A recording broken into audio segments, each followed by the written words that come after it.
Welcome back to Yahoo Finance Live. This is What Just Happened, and I'm Anjalee Khemlani.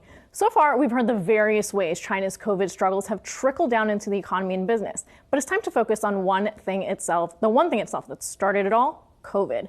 China took its first major steps this week to loosening a strict zero COVID policy, and for the first time, the nation all but ending the threat of mass lockdowns. Here's a recap of what happened and what China is facing in the months ahead. The timeline.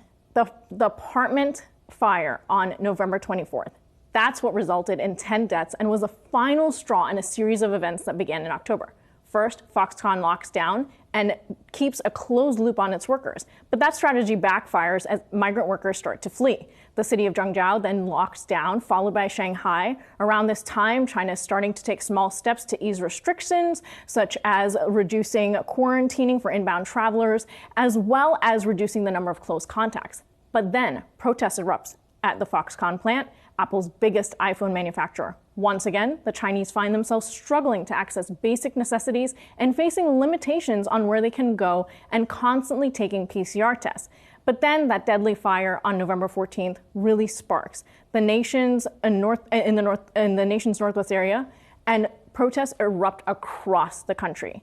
That's when President Xi then has to take some steps to ease the policy. It's the first time the Chinese can start to move freely, except for areas of high circulation, and will now be limited to just buildings and floors rather than entire cities or neighborhoods.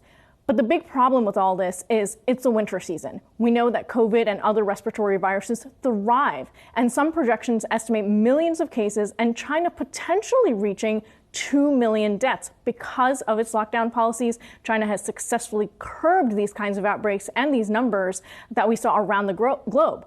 But it means that the population is more vulnerable. There's less vaccination rates, especially in the elderly. They're more susceptible to severe COVID and death as a result of not having exposure to the virus. And the efficacy of the country's homegrown vaccines are also in question, even as the country is working to put its own mRNA contender on the market and has been reportedly weighing imports only for the non-Chinese population of Pfizer's vaccine. And so putting it all together, it paints a very concerning picture as the virus will continue to strain the economy. Over to you, Okiko. Yeah, Anjalee, really quickly here, because I know you followed this very closely.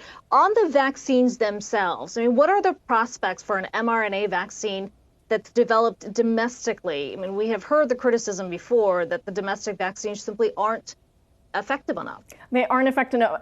I would actually compare it to maybe even the AstraZeneca vaccine, right? It's a similar process where some populations may benefit more than others based on the efficacy, based on the technology. The mRNA contender, they're looking to get on the market by, I believe, March was the earliest I saw. So in the early part of 2023, whether or not it can stand up and hold up to Pfizer and Moderna and sort of the baseline that they've set is really what will remain to be seen. They already have a nasal vaccine on the market, which is something we don't have here, and the U.S. market is trying to catch up with the rest of the world. So it really is a mixed bag in terms of the picture of that efficacy, and we don't have any results yet to figure out.